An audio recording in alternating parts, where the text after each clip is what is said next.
अनुभव महांती एनबीडब्ल्यू प्रसंग ओडिशा हाईकोर्ट का रहितादेश जारी कटक स्वतंत्र जेएमएफसी एनबीडब्ल्यू पर रहितादेश देले हाईकोर्ट।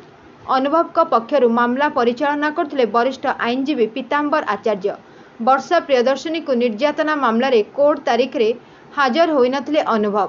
कोर्ट तारीख रे हाजर नबारु एनबीडब्ल्यू जारी करथिले कटक स्वतंत्र जेएमएफसी कोर्ट। माननीय हाईकोर्ट आज सांसद तथा बीजेपी नेता अनुभव महांती विरुद्ध रे जो एनबीडब्ल्यू जारी करथिले निम्न अदालत ता उपरे रोक लगे स्थगितादेश जारी करछंती एवं प्रतिपक्ष वर्षा प्रियदर्शनी को नोटिस जारी करछंती बाय स्पीड पोस्ट। मामलार परवर्ती शुणाणी जुलाई 8 तारीख को धार्य करा जायछि।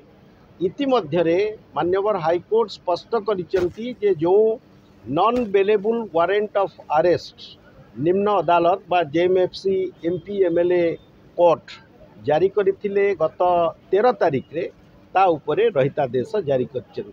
आमे आज मुख्य माननीय अदालत को जनैथिलु जे से भारतीय जनता पार्टी रो स्टार कैंपेनर एवं निर्वाचन रे से प्रचार करिवे एवं द्वितीय रे तांको मांकर अत्यंत खराब स्वास्थ्य अवस्था जोगु से दिल्ली रे तांको चिकित्सित पई नैथिले से समय रे समय मगा जाइथिला अदालत रे हाजर करिवा पई, किंतु निम्न अदालत वास्तवता को विचार को न नहीं अत्यंत बेनियम भावे एक एनबीडब्ल्यू जारी करथिले, जहा उपरे आज माननीय हाईकोर्ट रोक लगैचंती एवं अनुभव को एटा होची एक बड़ आश्वस्त। Bureau report 51 news agency.